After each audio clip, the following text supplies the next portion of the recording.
why do people want to get into this flipping game? I think it's very popular. I think it looks good, but I think the draw is fast money, right? Mm-hmm. I think you've broken some of that down. That your focus is consumer focused. You're solving problems as they come to you. You're not necessarily trying to go and make cash fast. And I think it's important mentality wise for people that are getting into this investing business. That can really lead you astray if you're just going for cash fast. Yeah, With Kyla, people Kyla, I want to say this. I'm not a huge baseball fan, but I used to follow it pretty religiously as a kid. Do you know who Tony Gwynn is? I do, yeah. Yeah, Tony Gwynn, San Diego Padre.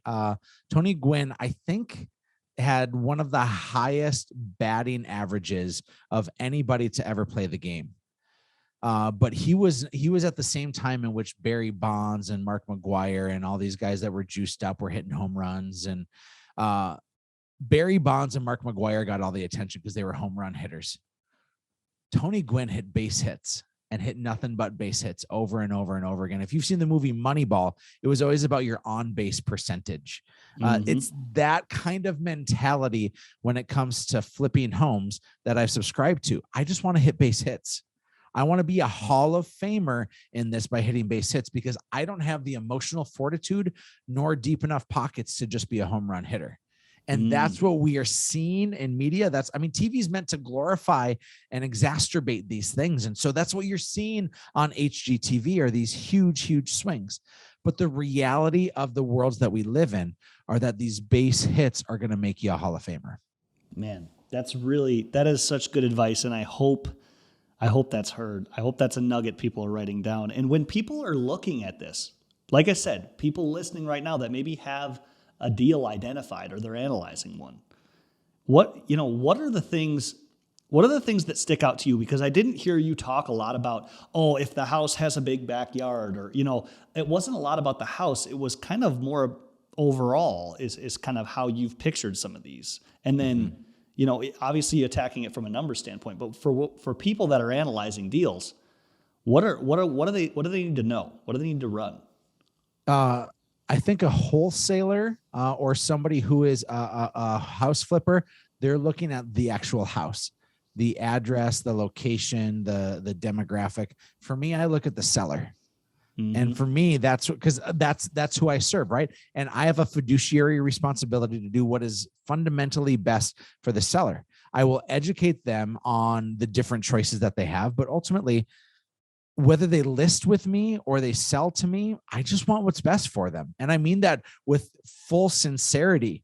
And so for me, I'm looking for people that need help, that need a quick solution, and that are like, we've told people, hey, you shouldn't consider selling to us. Please go to market. This is your best option. We've guided people in that sort of sense.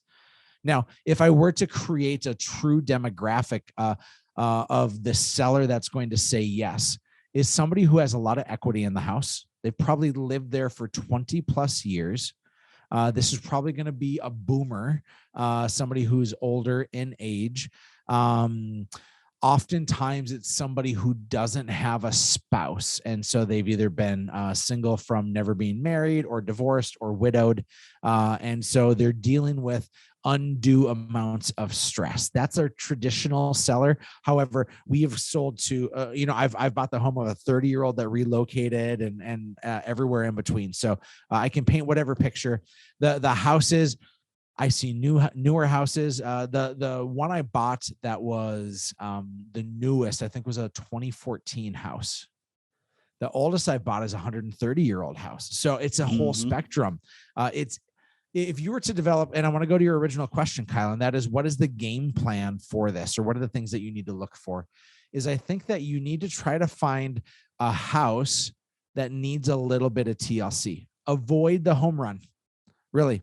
Open Door and Zillow Offers and all of these iBuyers that are out there, they're avoiding the home run. They're going with predictable base hits. And so find something that needs lipstick on a pig, that you can wholesale or that you can wholesale. Avoid the giant money pits because it will be just that. There are too many uncertainties that will shut you down as fast as you open up. Yeah, I think of the investor with the hammer in their hand. They got the pickup truck loaded down with tools. They go into a walkthrough on a potential and they see the place needs everything. And it's almost like, oh, this is a good flip because it needs everything.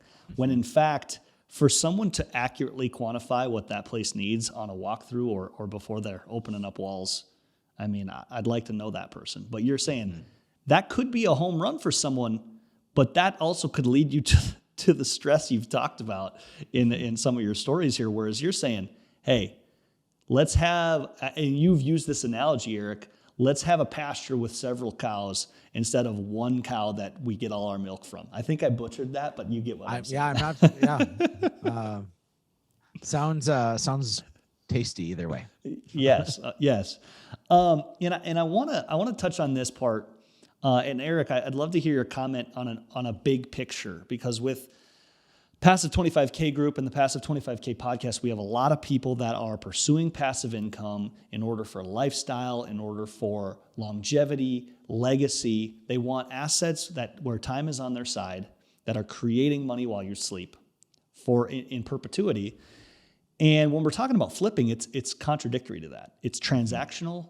It's cash heavy up front. It's a business. It's addicting. It can be something that's very active. And I remember when I came to a mentor at the time, and this was a while back, and I said, I want to get into some house flipping. I said, I laid down my business plan. I said, I want to do 8 flips this year. We're going to do this much margin on each one. And this is how much money it's going to create for us. And then he said, well, once you get that money created, what's it for? And I said, oh, so we can invest in long-term assets that produce cash flow. So we can buy properties in 4plexes and 10plexes that can rent and give you cash flow forever. He's like, well, why don't you just do that right away instead of all this? And I realized I don't care about flipping. I want to get into the long-term game. I want to get into the bigger thing. And I mean, have you seen that in your business, Erik? That you're solving problems for consumers, but with the money that you're making from these, are you pouring these into longer-term assets? Is this just a function for a bigger game for you? You and I have had this conversation, certainly not on this podcast, but of strategy. And I love the fact that you're bringing this up, because if somebody jumps into flipping, I think it's putting the cart in front of the horse. The reason why I flip now, and I used to buy 5 to 15 properties a year. Again, my portfolio is about 60, but I have some pretty large assets in that. And I started investing in 2012, 10 years ago now, the year in which I started building my real estate team. And I took every bit of passive income or every bit of extra income I had, and I used it to buy houses. And so as I developed that portfolio, I now said, I have something that for me is predictable and consistent and stable. Now I'm going to start gambling. And I think of flipping like I think of gambling. I'm going to start flipping. And my first move was I flipped 1, and then it turned into 2. And now it's probably 15 to 25 a year is what I'm doing. And I have a person who I know is going to be a guest on your show in a couple of weeks. Her name's Sarah Lincoln. I haven't seen any of these. I give 0 hours a day to this. But I'm making 15 to 20 grand a property right now. And that's a pretty fun gig to consistently do, but it's gambling. And my goal right now is to say, with that house that I invested in, I need that to be my stable income. That's going to put my kids through college. That's going to support my family for forever. And now I can risk. And if I hit my numbers, I can turn a house in 4 months. And if I profit 10% and I take that same money and I do 3 houses in a year now with that money, I can get a 30% return on my investment. Now, that'll stop somebody in their tracks. That's like Bitcoin money. If you can get 30% return on your investment in the course of a year. But I'm only doing that because I first have invested. And Kyle, I think I'm carrying 9 million in real estate. Like I got a lot of doors and a lot of risk that's out there. And so I'm now taking this, and my job and my goal is to actually become the bank. And in order to become the bank, I have to start on my own stuff before I start it with other people, because that's realistically that next level money. That's that Gary Boomershine money that we've talked about. Is we will make our biggest financial impact on passivity. We'll make our biggest financial impact when we can actually be the financer for. And so that's starting for me with flips, but it's going to turn into larger things than that over time. And I love that. I needed to hear your long-term mentality, and I wanted the audience to hear that, because this isn't a game that's just localized for flipping. This is built on a stable foundation where now you're going to take on more risk. I've told many investor clients that come to me and they say, I want to invest. Let's go get a 5-plex. And I say, well, how do you feel about getting a couple stable single-family homes that appreciate with a growing market in Fargo? And once we have those babies humming for you, and it's not sexy, $300, $400 a month cash flow, that's not life-changing, but you got a couple of those. Now let's go roll the dice a little bit on something. Now let's do a little, building that diversification. And again, people are putting some people might put the cart in front of the horse, as you say, with just getting into the flipping because I'm new in real estate, or I'm young and I don't have assets yet, or I don't have money yet. So how do I get money? I'm going to start flipping. And it's funny how it's the other way around.